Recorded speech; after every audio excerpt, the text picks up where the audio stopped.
siku ya leo naamini Mungu kuna kitu anataka akifanye juu ya maisha yako, huduma yako.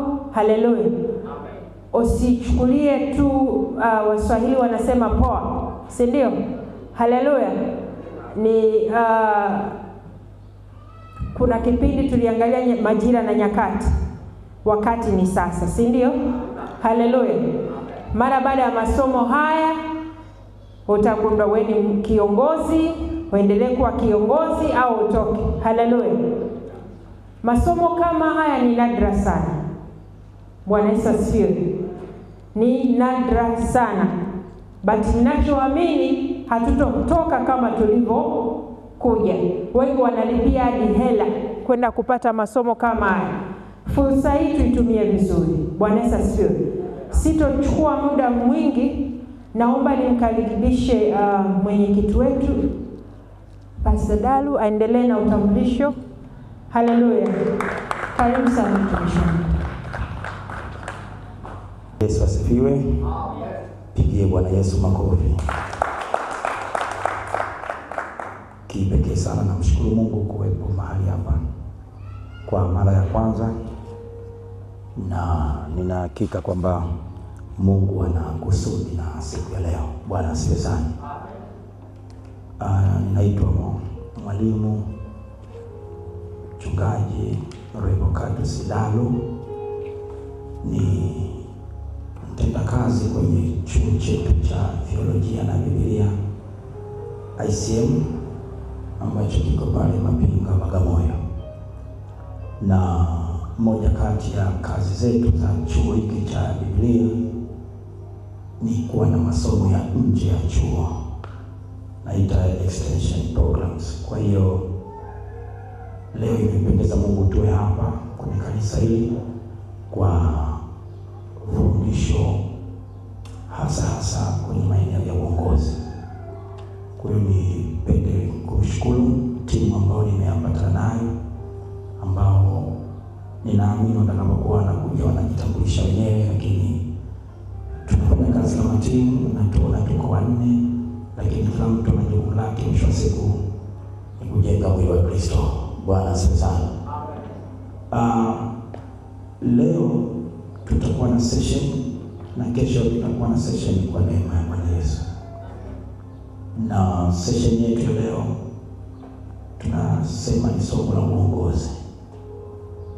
Lakini nitangulia kusema kidogo, tutafundisha uongozi katika wanasema approach ama nitumie lugha gani, lakini yamkini unaweza ukaona tofauti kidogo, kwa sababu semina hii tunayoitoa hapa iko chini ya program maalum ambayo inaitwa WTB. Kiingereza wanasema Walk Through the Bible. Mahubiri yote kwa sehemu kubwa ya semina hii yatatoka kwenye Biblia, hasa Agano Jipya. Bwana asifiwe sana. Najua kama alivyotangulia kusema mchungaji, walioalikwa ni wengi, lakini napaswa kujua kusudi la Bwana. Kuna wakati Filipo aliacha kundi kubwa kaenda kuhudumia mtu mmoja tu. Hii inategemea na kusudi. Kwa hiyo na uhakika uliokuja mahali hapa umekuja kwa kusudi la Mungu, na hata kile unaweza kupokea ndio kile Mungu amekusudia upokee. Bwana asifiwe sana. Labda nitumie dakika chache niseme kabla sijamwalika mnenaji wa kwanza. Uongozi ni kitu cha msingi sana mahali popote, na wakati mwingine tunasema sio kila mtu anaweza kuwa kiongozi, lakini wale ambao Mungu amekusudia anawaandaa ili waweze kuwa viongozi. Na ili uwe kiongozi lazima uwe na uwezo wa kushawishi, kufanya watu wafanye kile ambacho unakiona wewe kinafaa, kufuata yale maono au malengo yako. Na mara zote hata kwenye Biblia, kuanzia kitabu kile cha Kutoka 18:21, Mungu anaweka watu wenye uwezo na wacha Mungu kuwa viongozi. Kutoka 18:21 ni mstari mzuri sana. Kwa hiyo kiongozi tunategemea awe mtu mwenye uwezo, aandaliwe na awe mtu anayemcha Mungu. Of course tunajua Anapaswa kuwa na tabia nzuri, anapaswa kuwa na ujasiri, anapaswa kuwa mwadilifu. Hizo ni baadhi ya sifa na tabia za kiongozi. Lakini pasipo kiongozi hatuwezi kuwa na maono, hatuwezi kuwa na dira, hatuwezi kwenda mbele. Na ndio maana Mungu kila kwenye kundi anaweka kiongozi. Bwana asifiwe sana. Kwa wakati mwingine unaweza kuwa kiongozi kwa sababu umezaliwa na uwezo, lakini lazima usaidiwe kwenda sawa sawa. Lakini vile vile mafundisho yanatusaidia kuwa viongozi wazuri. Mtu yeyote anaweza kuwa kiongozi, hasa pale Mungu anapokusudia uwe kiongozi, inawezekana. Kwa hiyo niseme kwa uchache, semina yetu hasa itakuwa na maudhui zaidi ya 90% kwenye Agano Jipya. Na tunakusudia kumtumia Petro kama mfano mzuri wa viongozi walioandaliwa na Yesu mwenyewe. Bwana Yesu asifiwe. Kwa hiyo tutatumia approach ama ufundishaji ambao yamkini hujawahi kuona ama kusikia, lakini ninaamini kuna kitu kikubwa utakipata. Kwa hiyo walimu wenzangu watakapokuwa wanakuja kutambulisha, tutazingatia muda, tuliwaahidi kumaliza saa 8 na nina imani tutazidi saa 8, tutakuwa waaminifu kwenye muda kwa sababu muda ni mali na Wapentekoste Mungu atusaidie tuokoke kwenye muda. Bwana asifiwe sana. Kwa hiyo no matter tunaanza saa ngapi, lakini saa 8 ni maximum time. Tutaishia hapo kwa sababu tuliahidi kuishia saa 8 na tutaishia saa 8. Bwana asifiwe sana. Basi kwa kusema hayo machache, ni karibishe mnenaji wa kwanza ambaye na imani naye atatunza muda vizuri kabla ya kuja mnenaji wa pili na watatu, lakini tutazingatia muda ili tupate na muda wa maswali kabla hatujaahirisha. Bwana apewe sifa. Basi nitumie muda huu kumwalika dada Harriet ambaye atakuwa mnenaji wa session ya kwanza. Yesu asifiwe sana. Niko na watu katika Kristo. Haleluya. Basi kwa majina yangu naitwa Madam Harris Michael Peter, nimeokoka na mpenda Yesu. Amina. Tutakuwa pamoja katika session yetu ya kwanza ya Walk Through the Bible, ambayo ni program maalum kwa ajili ya masomo ambayo yanawasaidia viongozi. Haleluya. Basi inamisha kichwa chako, tumshukuru Mungu. Baba, katika jina la Yesu Kristo mwana Mungu aliye hai, nasema asante kwa ajili ya muda na wakati huu Jehova Jehova Shama. Tunajiweka wakfu mikononi mwako kuanza rasmi semina yetu asubuhi ya leo. Naomba Roho wako Mtakatifu akapate kuwa pamoja nasi, tupe mafunuo, nipe hekima, nipe uwezo, mfalme wa amani, wa kusimama na kufanya yaliyo mapenzi yako sawa na utukufu wa jina lako. Watumishi wako mahali hapa asubuhi ya leo wasitoke kama walivyoingia. Kila mmoja sawa sawa na ulivyoweka hazina kwenye moyo wake Bwana, wakapate kufanyika baraka kwa watumishi wako. Asante kwa kuwa Mungu wewe ni mwema na mwaminifu, na kabidhi huduma hii mikononi mwako, nikikiri uzima, afya njema na kibali katika jina la Yesu. Amen. Bwana Yesu asifiwe. Amen. Bila maiki sinasikika? Nasikika eh? Yes. Kwa sababu hatuko wengi sana, sioni kama kuna ulazima wa kutumia maiki. Amina.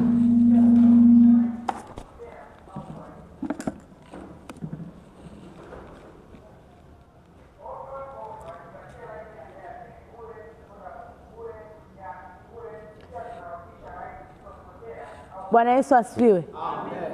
Somo letu la leo lina kichwa cha habari kinachoitwa Chazard. Chazard kwa Kiingereza inaitwa Chazard, au kwa Kiswahili tunasema tunatumia neno rahisi, sawa? Kama ni kunini? Kuchonga. Haleluya. Tunaonaga kuna zile statues ambazo zinakuwa na picha au mifano ya picha ya mtu, inakuwa imechongwa labda kwa jiwe, kwa mwamba, kwa nini. Ile ndio inaitwa, ile process ya kutengeneza kile kitu ndio inaitwa Chazard. Haleluya. Kwa nini Chazard?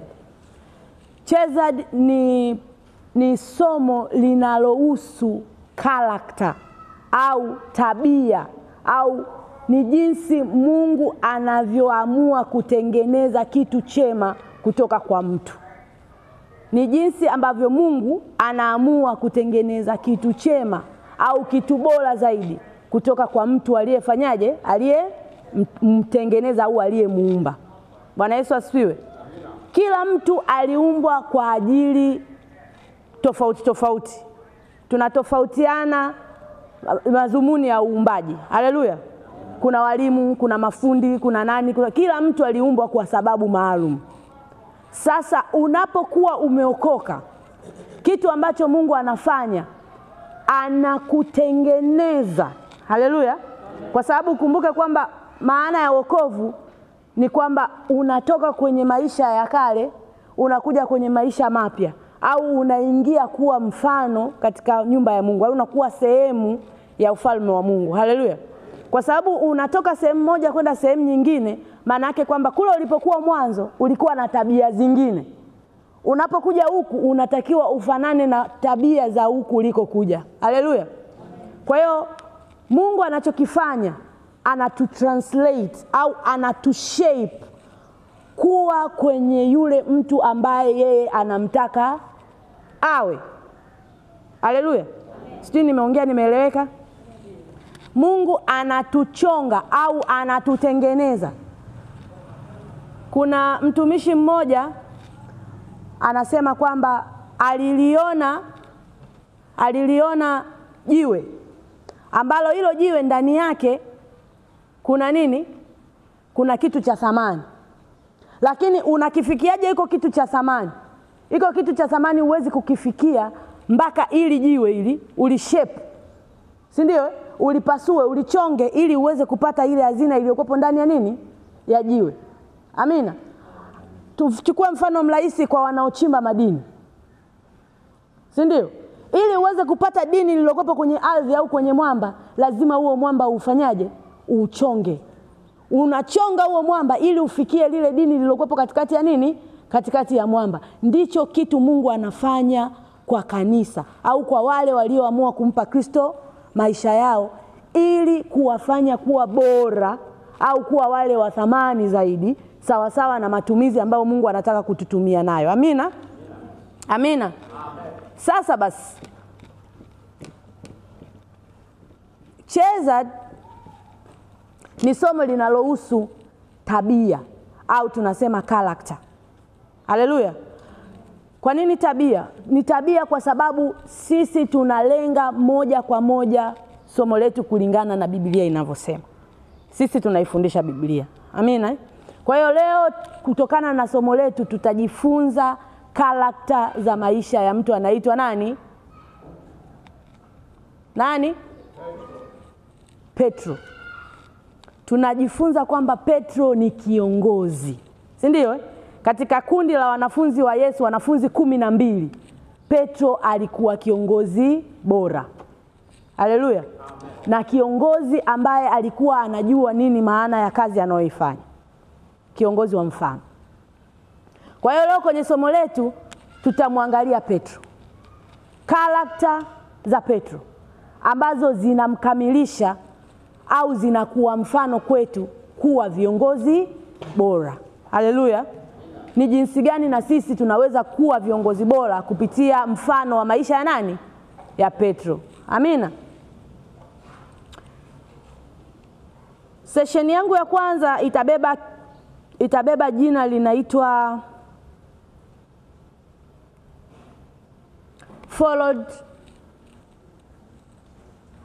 called to follow, au kwa Kiswahili tunasema kuitikia wito. Amina. Kuitikia wito. Hiyo ndiyo session yetu ya kwanza. Session 1 inasema called to follow.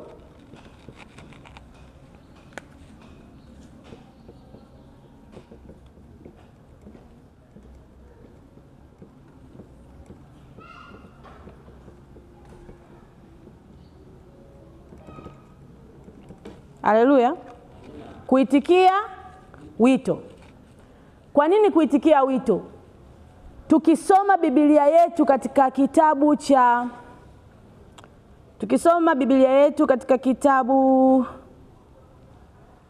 cha Luka Fungua Luka 5 mstari wa 1 mpaka wa 2. Mimi napenda engagement. Nani ana Biblia? Tusaidie kusoma Luka 5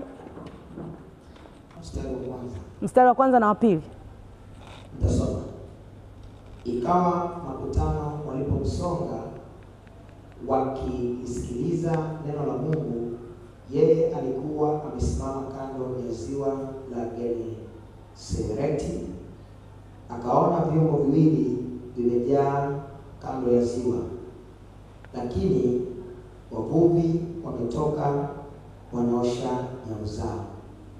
Amina. Bwana Yesu asifiwe. Amen. Yesu alipokuwa ameenda kando ya ziwa ya Genesareti, aliona vyombo viwili kwenye maji, ambavyo hivyo vyombo vilikuwa ni vya nani? Ni vya kina Simon wa Petro. Amina. Ambao walikesha usiku kucha kuvua samaki, lakini hawakufanyaje? Hawakufanikiwa kupata chochote. Kwa hiyo walikuwa wamechoka, wameamua kuweka vyombo vyao hapo wapumzike, wasubiri usiku uingie, warudi tena wapi? Kuvua. Haleluya. Ukiangalia mstari wa 3, endelea hapo kusoma mstari wa 3. Akaingia katika chombo kimoja ndicho chake Simon, akamtaka akipeleke mbali kidogo na pwani. Akaketi, akawafundisha makutano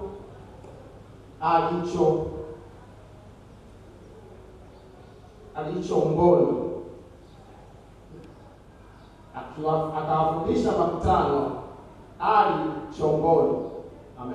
Kwa hiyo Yesu alichokifanya, akaomba moja ya chombo kati ya vile viwili vilivyokuwa pale, ambacho chombo alichokitumia ni cha nani? Cha Simon, ambaye ndo Petro, si ndio? Alipochukua kile chombo, akamuomba Petro amsogeze mbali kidogo ili aweze kufanyaje? Kutumia iko chombo kuhubiria nani? Kuhubiria wale watu ambao walikuwa wamekusanyika. Kuna siku moja nilikuwa sehemu, nikasikia mtu anafanya joke moja. Akasema hivi, yani watu wanashangaa Yesu kuwalisha watu 5,000 kwa mikate 5 na samaki wangapi? 2. Wakati hawajui kama kuna muujiza wengine kwamba Yesu alihubiria watu wengi bila maiki. Yaani watu 5,000 waliwahubiria bila maiki. Yaani Yesu sauti yake ilikuwa na ukubwa gani yani mpaka aweze kuhubiria watu wote wale bila maiki. Bwana Yesu asifiwe. Amen. Lakini mimi nikajiongeza, nikasema hiyo haikuwa muujiza. Ndio maana Yesu alikuwa akitumia mahali ambapo kama jangwa, au unasema kwamba eneo la wazi.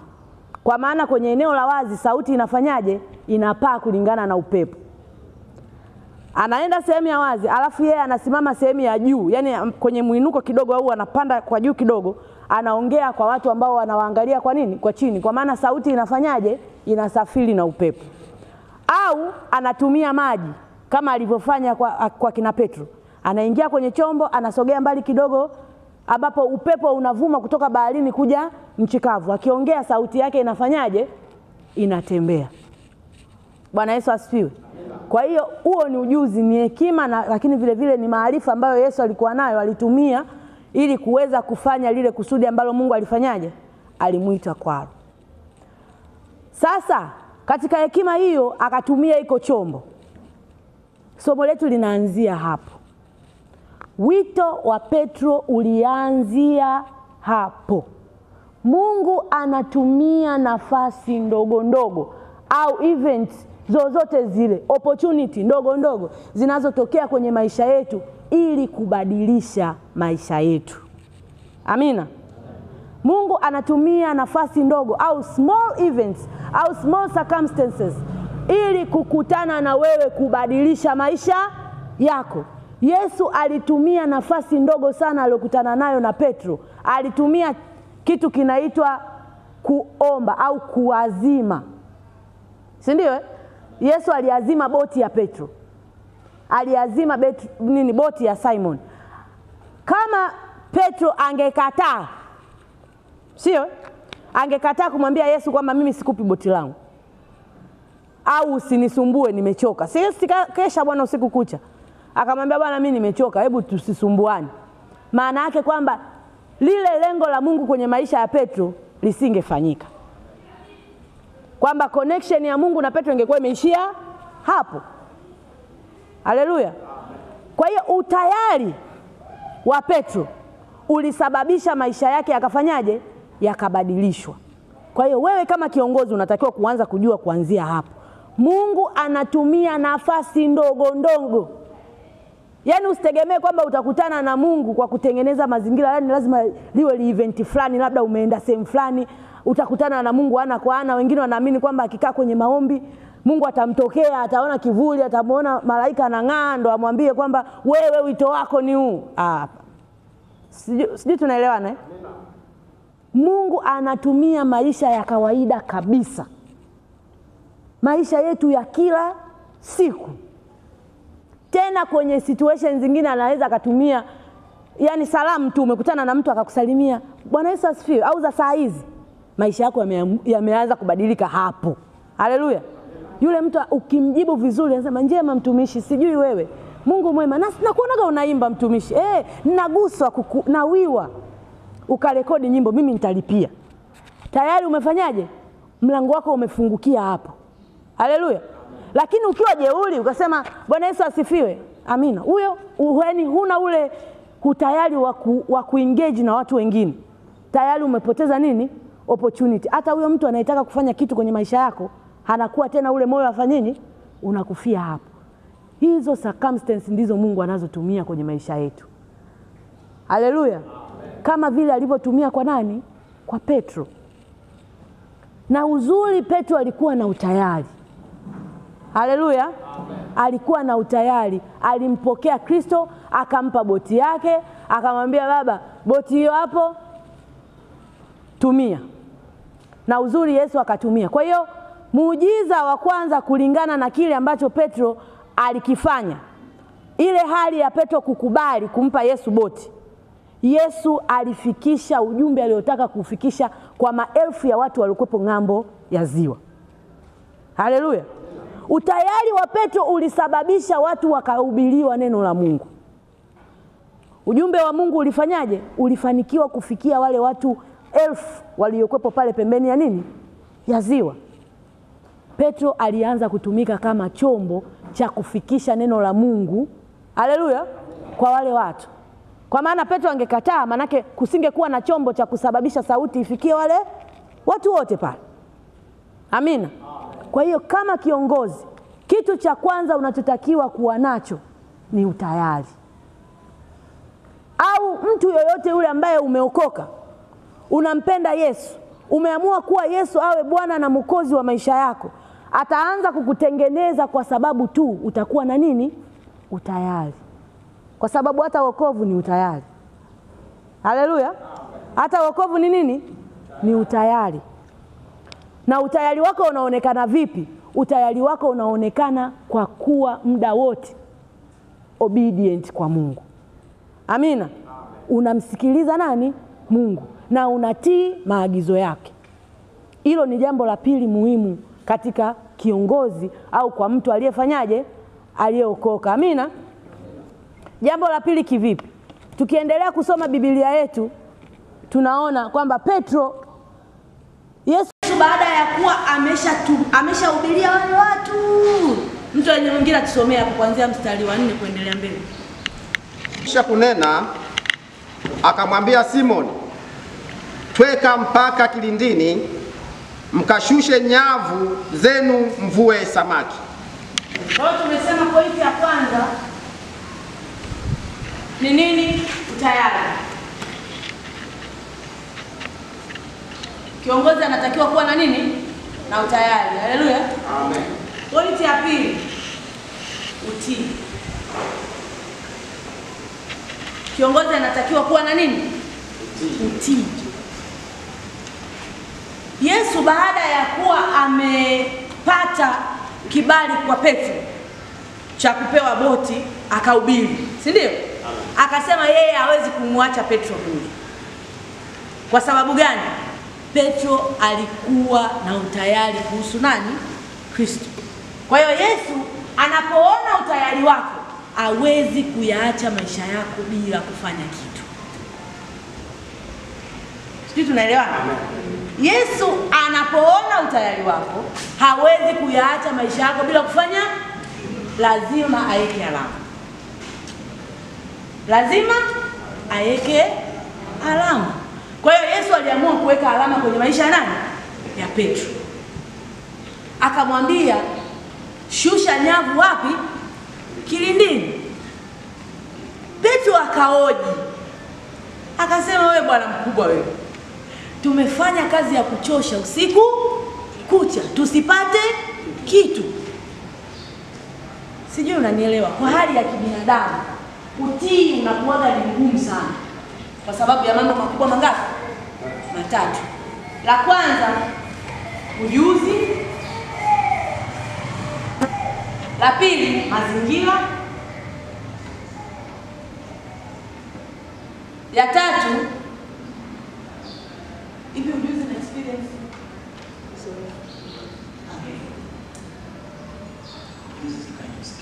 Sawa. Uzoefu. Hivi vitu vitatu vinakuwa ndio chanzo kikubwa sana cha watu kutokuwa na utii. Sijui tunaelewana? Kwa nini? Tukiangalia kwenye swala la ujuzi, Yesu na Petro, nani anajua kuhusu uvuvi? Nani mbobezi? Yaani yeye ana experience ya kutosha, yani kwamba mimi baba nimevua samaki miaka 10. Wewe umezaliwa juzi carpenter, unakuja kuniambia mimi nikashushe nyavu mchana. Kuna kuwaga na samaki jua likiwa linawaka. Sijui tunaelewana? Kwa hiyo kiasi ya kawaida Petro alikuwa na kila sababu ya kukataa. Kutokana na nini? Ujuzi. Haleluya. Amina. Tukija kwenye swala la mazingira, Petro anamwambia Yesu, tumekesha usiku kucha hatujapata. Sasa wewe kijana unakuja hapa unaniambia mimi nishushe nyavu mchana, jua linawaka, afu nitegemee nipate samaki wakati nimekesha usiku nimekosa samaki. Kimazingira hili swala lilikuwa haliwezekani. Haleluya. Lakini Petro alitii. Kwa hiyo ukiangalia mazingira unaweza ushindwe kutii. Haleluya. Kama kiongozi, tena viongozi hii inatukula sana. Haleluya. Hii pointi viongozi inafanyaje? Inatukula sana. Kanisani kiongozi unaambiwa kuna jukumu 1 2 3 la kufanya. Wewe ndio unakuwa wa kwanza kuvunja watu moyo. Vijana hawajagi bwana baba. Semina vijana wanakuja kwenye semina. Hakuna kijana anakuja kwenye semina. Umeangalia nini? Mazingira. Mazingira yanakufanya unashindwa kufanyaje? Kutii. Tunatakiwa kujua kwamba Mungu anafanya vitu kwenye hali ambayo ni nje ya mazoea ambayo binadamu tumefanyaje? Tumeyazoea. Na ndio maana anaitwa Mungu. Na ndio maana Mungu akifanya lazima kuna kitu kitabadilika kwenye maisha yako. Lazima imani yako itafanyaje? Taongezeka. Kwa nini? Kwa sababu utendaji wa Mungu sio wa akili za kibinadamu. Akifanya kwa akili za kibinadamu hawi Mungu. Kuna kitu kimoja niliwahi kujiuliza binafsi, kwamba kwa nini Mungu yani anafanyaga vitu ambavyo hatumuelewi. Siku hiyo nikakaa nikatafakari, nikasema hivi Mungu alikuwa, si tunasema kwamba Mungu anaona mwisho kabla ya mwanzo. Sasa yani alijua kabisa kwamba huyu Adamu atakula tunda huyu. Yani Yesu anajua mwisho kabla ya mwanzo. Kwa maana hiyo Yesu alijua kabisa kwamba hao Adam na Eva watakula tunda. Na wakishakula tunda nitawatimua Eden. Yani alikuwa anajua. Kwa sababu tunasema anaona mwisho kabla ya mwanzo. Sasa kwa nini ameruhusu? Yani kwa nini akasema kwamba waende hivyo hivyo? Yani akaruhusu hayo mazingira yakafanyaje? Yakatokea. Hilo swali lilikuwa linanitesa sana. Lakini siku moja nikapata tafakari kwamba Mungu anamuacha mwanadamu aamue. Ndio maana Mungu ana uwezo wa kugairi. Maana ya kugairi ni kubadilisha kile maamuzi aliyokuwa ameyapanga mwanzo kutokana na utayari wa nani? Wa mwanadamu. Kwa hiyo inawezekana alikuwa anajua kabisa, ila Mungu anatumaini kwetu kwamba inawezekana mwanangu akatii. Inawezekana mwanangu akabadilika. Anatupa nini? Nafasi. Lakini hilo pia alikunilizisha. Baadaye nikasema sitakiwi kujua kwa sababu Mungu sitakiwi kumuelewa. Na hilo ndo lilikuwa jibu sahihi. Utakapomuelewa Mungu maana yake hawi tena Mungu. Sijui unanielewa? Usitafute kumuelewa Mungu, ila elewa nini Mungu anataka kwenye maisha yako. Hilo linatosha. Ukitafuta kumuelewa Mungu utapotea, kwa sababu hauwezi kumuelewa nani? Mungu. Mungu ukimuelewa maana yake hawi tena nani? Mungu. Unaweza kumuelewa mwanadamu mwenzio kwa sababu unamuona, unaweza ukaona matendo yake ukajua anachowaza. Sijui tunaelewana? Kwa hiyo kitu kikubwa tunachotakiwa kujua kwamba Mungu akiwa anakusudi na maisha yetu, hatutakiwi kuangalia nini? Mazingira. Tunachotakiwa kufanya ni nini? Ni kutii. Haleluya. Kitu cha mwisho, uzoefu au experience. Kivipi? Petro kwa uzoefu wake wa uvuvi, hakuna mtu anavua mchana. Saa 7 jua linawaka, samaki gani? Hakunaga mtu anavua nini? Mchana. Uvuvi unafanyikaga usiku, kwa sababu samaki wanaona mwezi na lile giza, wanapanda juu kufata ule mwanga. Kwa hiyo kisayansi au sijui kijiografia, I don't know, ni kisayansi sijui kijiografia kwamba wao wanafuata nini? Mwanga wa ule mwezi. Kwa hiyo samaki wanapanda juu, wavuvi wanafaidika. Mchana mwanga huko kila sehemu. Yaani hata akiwa kilindini huko chini ana mwanga, hana haja ya kupanda juu kufuata nini? Mwanga wa mwezi au mwanga wa jua. Haleluya. Kwa hiyo uvuvi asili yake ni nini? Ni usiku. Na wao wazoefu wanajua kwamba hatuvuagi mchana. Kwa hiyo alikuwa na sababu ya kila aina Petro kukataa, kwa sababu ya uzoefu aliokuwa nao. Yesu hana uzoefu wa uvuvi. Si ndio? Ni kwa experience alikuwa ni fundi seremala. Sasa fundi seremala akamuelekeze mvuvi namna ya kuvua. Hivi kweli inaingia akilini? Yaani wewe ni mwanasheria afu mtu anakuja fundi viatu anakuambia sheria inasema. Hivi unaweza kumuelewa? Ndio anapotezea muda. Si ndio? Ndivyo maisha yalivyo, yani ndivyo ukawaida unavyokuwa. Lakini kwa Mungu vitu havifanyiki kawaida. Utii ndio kipaumbele cha kiongozi kwenye mahali popote anapokuwa. Kiongozi unatakiwa kutii. Unatii sauti ya Mungu, unatii mawazo ya Mungu, unatii maagizo ya Mungu, ili uweze kufikisha kusudi la hilo kusanyiko unaloliongoza. Haleluya. Iwe wanakwaya, iwe wachungaji, iwe vijana, iwe nini. Yaani eneo lolote lile, ukiwa kiongozi, kitu cha kwanza unachotakiwa kujua ni utayari wa kuwaongoza hao uliopewa uwaongoze. Haleluya. Bila kujali mazingira.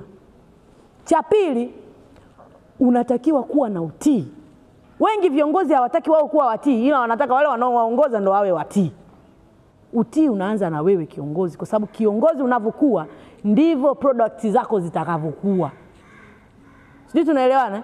Jinsi mama yenu hapa mchungaji alivyo, msitegemee kwamba nyinyi mtakuwa tofauti. Nyinyi lazima mtafanana na mama, kwa sababu yeye ndio anaye produce, anayetoa kile alichokuwa nacho.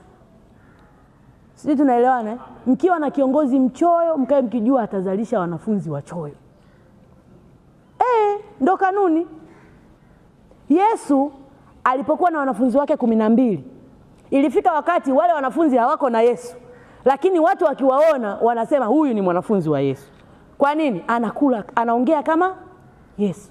Akitembea, anatembea kama Yesu. Kwa nini? Lazima umfanane yule anayekufundisha, kwa sababu ndicho pekee unachokijua. Sijui tunaelewana? Haiwezekani wewe hujui kuongea. Anayekufundisha kuongea anaongea Kiarabu, alafu wewe uongee Kiswahili. Inawezekana? Kwa nini? Kwa sababu tunakuwa vile ambavyo tunafundishwa tuwe.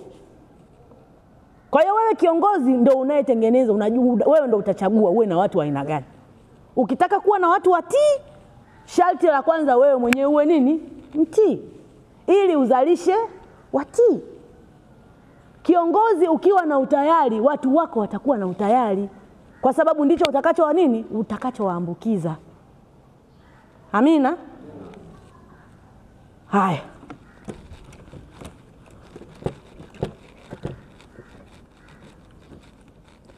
Kwa hiyo baada ya Petro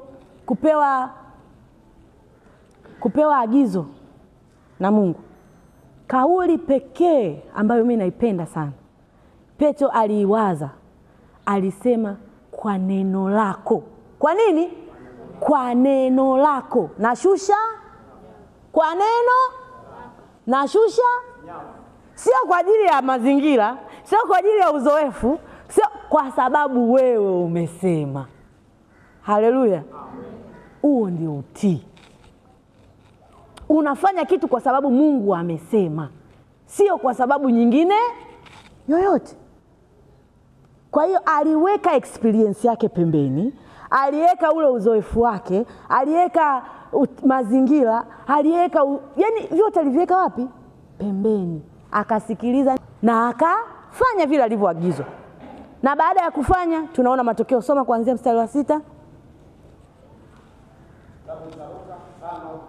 Mstari wa 6 nasema kwamba basi walipofanya hivyo walipata samaki wengi mno, nyavu zao zikaanza kukatika. Amen. Wakapungia mikono washiriki wao waliokuwa katika chombo cha pili waje kuwasaidia. Wakaja wakavijaza vyombo vyote viwili hata vikataka kuzama. Amen. Simoni Petro alipoona hayo alianguka magotini pa Yesu akisema, ondoka kwangu, kwa kuwa mimi ni mtu mwenye dhambi Bwana. Maana alishikwa na ushangao yeye na wote waliokuwa pamoja naye kwa sababu ya wingi wa samaki waliopata. Amina. Petro baada ya kutii, Mungu akamfanyia muujiza. Ndio? Kumbuka Mungu wetu ni wa ahadi. Alafu Mungu wetu ni amina na kweli. Neno lake lilikuwa ni moja tu. Shusha nyavu wapi? Kilindini. Hakutaka maelezo mengi kwamba wewe utakupata samaki, shusha nyavu kilindini. Kwa maana jibu lilikuwa ni moja tu, nikishusha nyavu nitapata nini? Samaki. Amina. Amen. Nikishusha nyavu nitapata nini? Samaki. Na Petro alitii. Mungu anachofanya baada ya wewe kumpa Mungu maisha yako, utayari wako. Amen. Amen. Mungu anakutengeneza, anakuchonga kuwa kitu cha thamani. Amina. Amen. Zaidi ambacho kitaongeza kitu kwenye maisha yako ya nini? Ya wokovu. Ndicho kitu Mungu alichokifanya kwa nani? Kwa Petro. Akamfanya kuwa mvuvi wa watu. Badala ya kuvua samaki, sasa atavua nini? Watu. Na katika ufalme wa mbinguni, Mungu aokoe watu ili wajaze mbingu. Ingekuwa ni hivyo, angetoa msamaha wa dhambi kwa watu wote bila kutubu, bila kufanya yote, tuingie wapi? Mbinguni. Sisi sio mbingu ijayo. Mungu anaokoa watu kulingana na utayari. Amen. Anataka watu wenye moyo wa dhati wa kumwabudu katika roho na kweli. Hicho ndicho Mungu anachokitaka. Na ndio sababu ya uumbaji. Kwamba Mungu anataka watu watakaomwabudu katika roho na kweli.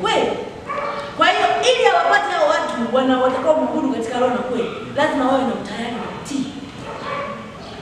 Sindio? Amen. Ili waweze kwenda kuulisa ufalme wa mbinguni. Kwa hiyo wanapatikanaje? Lazima Petro awepo ili awavue. Kwa hiyo sisi hapa duniani kazi yetu ni moja tu, kuvuana. Yaani wewe uko hapa duniani kazi yetu ni ila kila mmoja anaifanya kwa njia yake.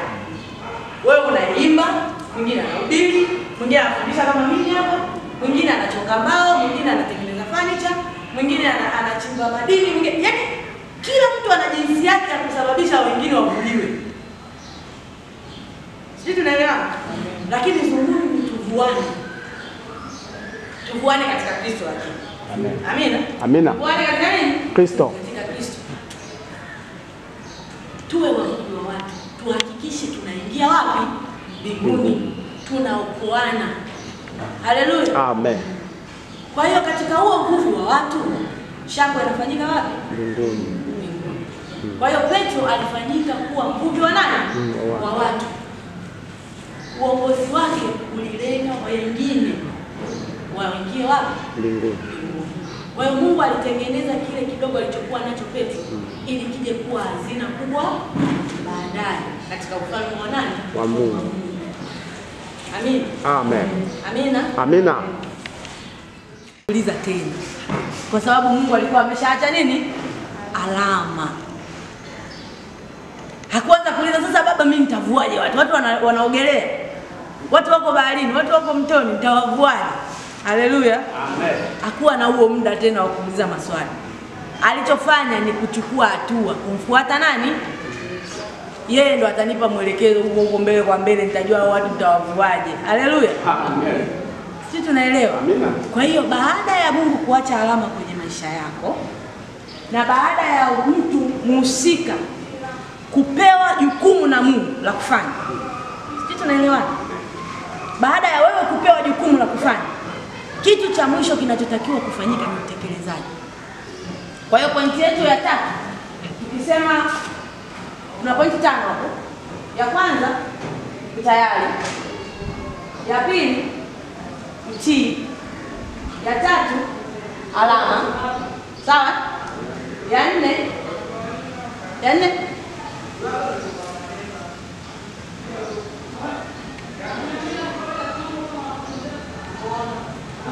jukumu. Sawa? Ya 4 jukumu. Ya mwisho ya 5 utekelezaji.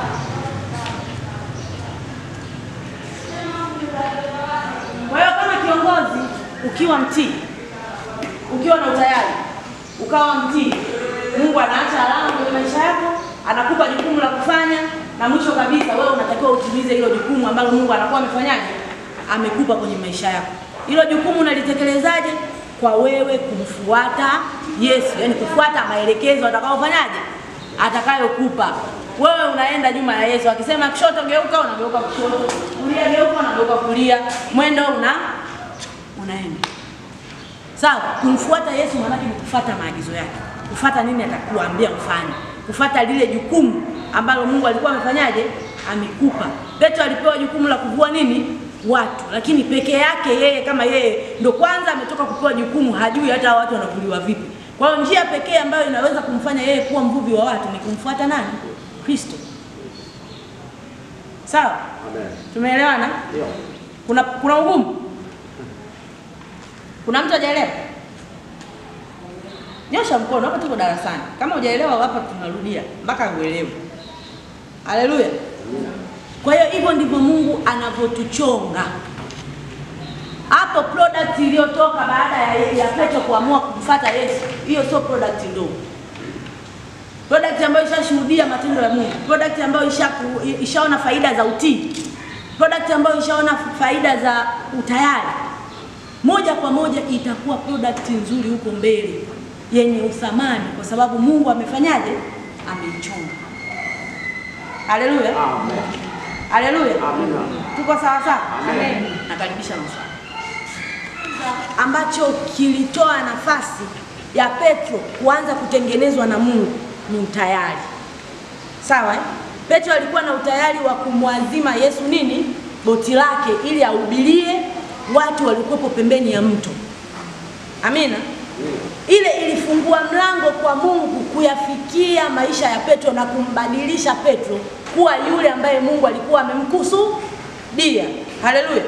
Kitu cha pili ambacho kiliendelea kumtengeneza Petro ni utii. Pale ambapo Yesu alimwambia Petro ashushe nyavu zake wapi? Kilindini.